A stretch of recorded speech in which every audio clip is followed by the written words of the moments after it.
Hello, everyone, and welcome back to another episode of Tis Hitters. My name's Kurt Conley. Happy New Year. Hope you all had a good Christmas. I'm here with Mr. Nissen, episode 18. Let's go, Rev. How's it going, Kurt? I hope you had a Good. great New Year's and a good Christmas as well, and everyone else in the Cryptofy community. We hope you did, for sure. Yeah, I had a good break. Nice chill, lots of beach, lots of sun, but ready to get back into work. I'm back in the office. I know you're ready to kick things back off again. For sure, yeah. Got a whole lot of stuff to do, and yeah, it's unfortunately, sometimes we get a break, and then we're like, oh no, we're gonna get back on the grind, and there's a lot of Back into stuff to it. do. Yeah, for sure. Obviously, there's been a lot going on in the market as well. Bitcoin has done some amazing things. It's been crazy. We did see ETH pop over $1,000 yesterday. So lots of good stuff going on in the market. Unfortunately, when these sorts of things happen with Bitcoin, the alts do get decimated, and we have clearly seen a lot of alts get smashed. This does not change year after year. These things happened. However, 2021, as we've said for all of 2020, we think 2021 is going to be the year where lots of fireworks kick off. So we're happy to be continuing into 2021 with all of you guys and the Tissita series. So let's just jump straight into it. Yeah, for sure. Let's get As going. always, before we jump into Tistas, we do put up our disclaimer. Anything that we talk about on this channel, on our Discord, our Twitter, our Facebook, is all our speculation. It's not investment advice, and it's just what we see is happening in the market. Please read the disclaimer. Please trade at your own risk when you're doing any trading of any form. Anyway, so first thing we're going to look at is the weekly hits, which we usually do as a recap. However, considering that we took a couple of weeks off, there isn't too much to recap, but we will talk about some of the things that we talked about prior to us going on holidays. And one of those things was a Unify. We talked about the symmetrical triangle, and that did play out. We can see that the current price is down to about $5.50 and around that 17,500 sat range. We talked about this very earlier on, that it was at that point where it was either going to break that triangle and fall down through that triangle, and that's exactly what happened. We are still big believers of Unify, right, Rev? Oh, definitely, yeah. And I've mentioned it publicly as well. A big portion of my trading portfolio is mostly Unify because I can see personally where it's going to go, and I know you do too. Yep. It has great potential for sure, but Yeah, also it has a big risk as well because of its volatility. But I'm okay to be in that position. yeah, it's a big part of my portfolio as well. I'm being very vocal about that, and I think the community understands our position on it and what we've talked about it in the past. And we'll keep monitoring Unify and talking about it throughout the year and see how it progresses. For But sure. yes, 2021 we feel like it's got a lot of potential, so keep an eye on that. We talk about XMR. It was quite funny because we talked about this particular historical price that XMR had never broken down through. It did bounce off that support, but when Bitcoin went for its run, it finally broke that support. Now, Rev, how long had that support been hanging on for XMR? Like September 2019, I think, it held that support, and that was the first time it hit that range for a little while on Binance anyway from the historical data and just kept on bouncing off it and doing really great stuff. And we saw that, XMR when we caught it as a test hitters, it bounced. I think it went on a 20 or 30% run. Yeah, it did all right. And did great. And then Bitcoin obviously gave it a little hit here and there. Everything else just as usual. As an alt from a perspective, dollar perspective was flying. And yeah, and then now once the delisting of it came out with the news and fundamental, and this is where fundamentals really hurt, price action and where the price is going to go. And we saw it finally break under, and it crumbled under, and it's scary, but it's also really good to pay attention to these things and how powerful they can be. Yeah, I mean the fundamentals on the delisting across all of them, Zcash, Dash, XMR, it sent shockwaves. But this has been going on forever, and we talked about this, and I did talk about this in Discord. Like delisting, suspending of privacy coins has been going on for a good 6 months. It's just a lot of people have been making much noise about it. But all of a sudden, when Bittrex decides to delist, it's like news to everyone. So it's one of those things in the crypto space. It is a very noisy space.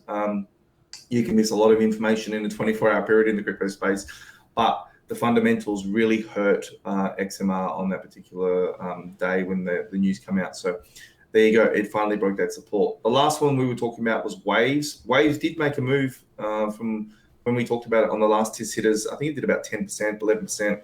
Yeah, But in 24, as we've 48 mentioned hours after. before, yeah. Yep. But then Bitcoin just wrecked everything, right? So it's that old terminology. Bitcoin is king, and when the king decides to stand up, everything else takes a punishment, and they all bow. Yep. Yeah, and they do, and what that necessarily is saying for people that don't understand that, I don't really want to emphasize too much on it. And what happens there is when Bitcoin decides to move, the majority of people that are trading in crypto look at it and go, you know what, I don't want to miss out on Bitcoin's move here because it looks like it wants to go for a push. And that becomes a ripple and an avalanche of people. So what they do is they start to move out of those alts, right? And they start adding sell pressure to that particular alt and then buying BTC, adding buy pressure to BTC. So they're pulling down the sat value of alts because they're running away. They're panicking because they believe that they need to make their money in BTC. And then that starts to push the price of BTC up. But that's essentially what it is. That's how they get hammered, and that's the analogy of, Bitcoin is king. That's what it comes down to when you break it down. And then there's always the when's Bitcoin going to chill, go sideways, and then you see the money start maybe flowing into some other things. So that's what everyone's obviously watching at the moment. I think some people assumed it was going to do, people are going to sell off on Bitcoin a little bit earlier and go into alts. And then Bitcoin just went for another push. So I think right now Bitcoin's confusing majority of the people in the space. Yeah, people don't know what to do. You got people. I mean, how many people got liquidated? Just yesterday, I was like over $1 billion worth of liquidations on Binance. Yeah. So it's a very confusing space at the moment. And all we can do is try to navigate it the best we can. So that's what we're here to do with TIS hitters. We do try to look for potential trades that come out through the automated software. However, we are treading with a little bit of caution here because of basically what's happened over the last week. And is Bitcoin going to chill here? We don't know. Is Bitcoin going to have a massive pullback? It's hard to say. No one knows what Bitcoin's going to do, right? Yeah, 100%. And this is the thing, and this is the aftermath of what happens when Bitcoin goes for it and alts fall. If Bitcoin decides to fall now, most people will sell out their Bitcoin and panic once again and put the sell pressure on Bitcoin, but they forget to get back into their alts from a sat perspective. At least 50% of them, they forget. They're paralysis analysis now. They're sitting there going, I don't know what to do anymore. And this is Everyone where runs the tether. Hey, Everyone runs the tether. yeah, they just you just don't know what to do, and that's okay. A lot of people are in that position as well. And what that does is it pulls the BTC price down and the set value price down of altcoins, which is then compounding that effect of the dollar value dropping on alts, but also the set value is dropping at a 1-to-1 rate. So it's a mix of things, and I'm just trying to give people the understanding of what really happens, rather than just say when Bitcoin goes up, alts get bleed. When Bitcoin goes down hard, alts bleed. Why? This is why. Mm-hmm.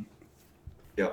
Yep. So we have looked through TIS, and the notifications are coming through, and there is two that we've had a look at, and we will talk about them today. So the first one is DOC. Now DOC is one that we actually talked about a long time ago when TIS was actually launched, and it did do well back then, and TIS has had a good record with DOC. So DOC today, current CMC ranking is 447. It's sitting at 1.9 cents, 61 sat value. It looks to be in a consolidation on the daily, and we're looking for the MACD to cross that zero line. So that's what you want to be looking at if you are charting DOC. 24-hour volumes at 67 BTC.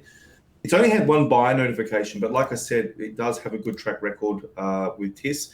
We're giving it about a 7 out of 10 buy rating. So I'll get Rev to pull up the chart and we'll have a quick look at that. Yeah, for sure. Let's bring that up really quickly. So I've already brought it up on cryptostat.org here. And we can see the price change in the last 24 hours is 5.2%. The volume change is 188% up. So it is moving up from that aspect. Buyers change is also up in the last 24 hours, 60, 4-hourly and 12-hourly. And it looks like there was a little injection here in the last 4 hours as well with the buys, and on the hourly on a big one. So that should, pick up as well. If we look at the tokenomics of it, just so we have an understanding, circulating supply 559 mil. Total supply 1 billion. So, I mean, it's not too bad. It's probably in a better position than most other altcoins right now out there. And we can see volume has really picked up.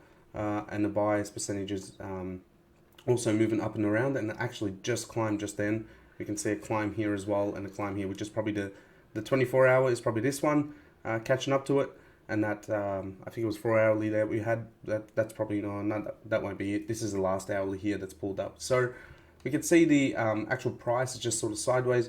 Volume's coming in, price buyers are coming in. So maybe there is an expectancy for this to actually move up. All right, so let's bring up the chart for Doc here and have a look. And like you mentioned before, Kurt, it's really hard to be looking at altcoins at the moment with Bitcoin doing what it's doing. From a stat perspective anyway. From a dollar perspective, you might be doing well because, you might not have taken as big of a hit from a dollar perspective as you would have on a sat perspective because Bitcoin's gone up. So that sat value is actually worth more than dollar value. So let's look at this and the point that we wanted to look at. I believe it was on the hour, on the daily that we were looking at. And we can see there, it's had its crazy runs. And I believe we picked this up back in, I think this was before... Actually, we got this when we first launched Cryptofy. I think it was in the first month. And it was way before anyone had TIS at all, right? It wasn't automated. It was coming in as it is right now for us personally. And we had to go through and delve through them and take a dive, just pretty much like what we're doing right now with TIS hitters. And until we got it all up and running for everyone else. And I think it was in November or December, and it was like 120, 110, 120 sat range. Yeah, and it went to 145, and then we said that there was an SL, I think, at like pretty much break even, and that's what happened, and it just fell. So, I mean, it was a decent trade for back then, especially because nothing was really moving in the market, and then COVID hit, and you can see where it's bottomed out there, and picked back up, and it's had a really great push that we obviously didn't see this time. But what we're paying attention to right here is it's sitting in that same range. It's gone sideways for a little while. Horizontal movement is actually not a bad thing. It's actually a good thing. You can see the drop, little pick up here, and then horizontal movement. It's had a little push here, failed, come back down. But what we're paying attention to is this MACD 0 line here. If we get across and we're bullish on a daily, we should expect some price movement there. And you can also see the 100-day MA sort of creeping itself down there. As long as we sit on top, you might sit on top, come back down and test it. And that's pretty much price action. You break through, come back down, test it, and then you're looking for a move up. So if you see that coming out, you can probably grab it on the breakout, or you can wait for it to come back down, test, and then grab it there and look for a position into once it goes pushed up, comes down, look for a position to enter. But yeah, it is looking like a decent trade. Would I enter it now? I mean, I might take a small position, and then if I have to, DCA in, dollar cost averaging, or dollar sat averaging, DSA, we'll make a new one for it. But yeah, you either upwards or downwards. But it looks like a decent trade, and that's why we're giving it a 7 out of 10. Because we've looked through everything, and there really isn't much. But yeah, that's pretty much it on Doc and the volume change in the last 24 hours or so. Yep. Okay, so the other one that we're looking at the moment is OMG. We have covered OMG in the past as well. So current CMC ranking on OMG is 60. The dollar value is around $3.30. The sat value is 10,640 sats. The trade, so we're looking at watching the 13,000 sat range. If OMG can break that 13,000 resistance, we could see some action. So that's what you want to be looking at for this one. Current trading volume for 24 hours is 470 Bitcoin. It's had a ton of notifications. Now, this has happened in the past with other trades. And 80% of the time, they usually turn out to be something. So 20 plus buy notifications on OMG. Could it be signaling the DCA? Yeah, it could be. But based on track records, when we have these high number of notifications, we do tend to see something. But we are going to say a 5 out of 10 for this particular one, just because of this resistance range. So Rev, I'll get you to pull up the chart and we'll have a look at it. Yeah, the reason why it's a 5 out of 10, realistically, we have a 13 sat resistance on the top, and we have a 13 sat resistance on the bottom. And I'm going to show that right now and where that sits, 13,000 sats. And it's a hard one because TIS has been pinging this buy notification since it was like 16,000 sats. And it's all the way down where it is right now. And it has never said, hey, go, I see OMG is going down. And funnily enough, the last one was at I think 8,000 sats. So it is a little bit up from there. but still your DCA down. If you were DCAing every single time, you still wouldn't be in even break even, really. Depends on your, I guess, percentages and how many times you've done it. But we can look at the data here. Volume change last 24 hours, 87% up, which is really good. Bias change in the last 24 hours, 10%. And just recently, not the greatest bias change. But let's look at the chart here. Don't know why that's doing that at the moment. There we go. Kind of grays it out for a second. Might be having a webhook issue here. Let me just bring it back up for a second.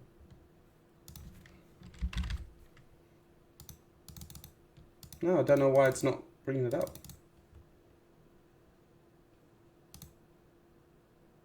Okay. That just may be an issue with the webhook. We'll have to have a look into that because it was saying waiting for it to actually respond and bring up the chart, which is really random. But if we look on OMG here, we need to go out from a bigger time perspective as well on the daily. And let's throw a line really quickly, just a horizontal line. And let's look for that 13,000 sat range. That's about there. We'll just put it there.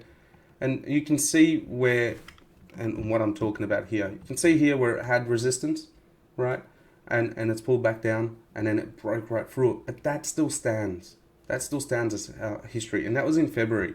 And then here, you can see where it's become support, right?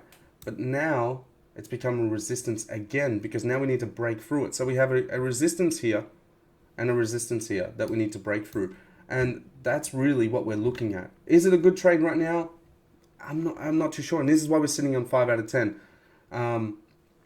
And literally, it just needs to creep up to that. If we see it push out, watch it come back down again, and then push out. And you can see on the daily data, 99-day MA is sitting above 20,000 sats as well.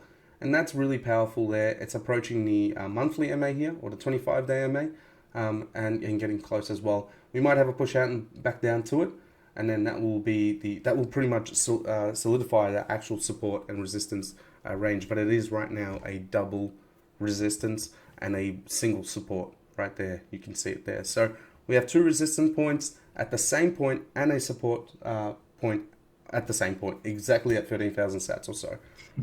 So it's a mouthful, really, it is. So we need to pick up here when we might see a push out and then a drop back down to it. And then once again, that is a price action position. And you'd be expecting the daily MACD getting close and creeping up to that zero line. Currently, it is bullish, but it is under the zero line. So it's not a full confirmation for us right there from that. And there's really nothing much else on it. I mean, we look at the hourly here. You can see, yeah, it's pulled up. Can it hold this and go sideways a little bit and start to pick up? Maybe. But unfortunately, we don't have a crystal ball to really tell you exactly what to do here. But you can see the moment it creeped out of the zero line, and it done it here and failed and came back down. But the moment it creeped out and bullish, it did go for a little run there. I think it was like 20% or so in there, as little as that looks. But that's pretty much it, and that's why we're giving it a 5 out of 10. Yes. So they are the two trades that we're talking about in episode 18 today. That is it for today. We look forward to bringing you more Tissita content throughout the rest of the week and throughout 2021. If you haven't joined and you're watching this publicly, please head over to joincryptofy.com and you can sign up and come join the rest of the community. Lots of cool things coming. We're really busy in the background, and we're going to be rolling out a whole bunch of stuff soon. So we look forward to getting that out to everyone and all of our community and members. So welcome to 2021, and we look forward to progressing through this with you guys all in the crypto space. Take care for now. Signing off. Cheers, Kurt. Take care, guys. Bye.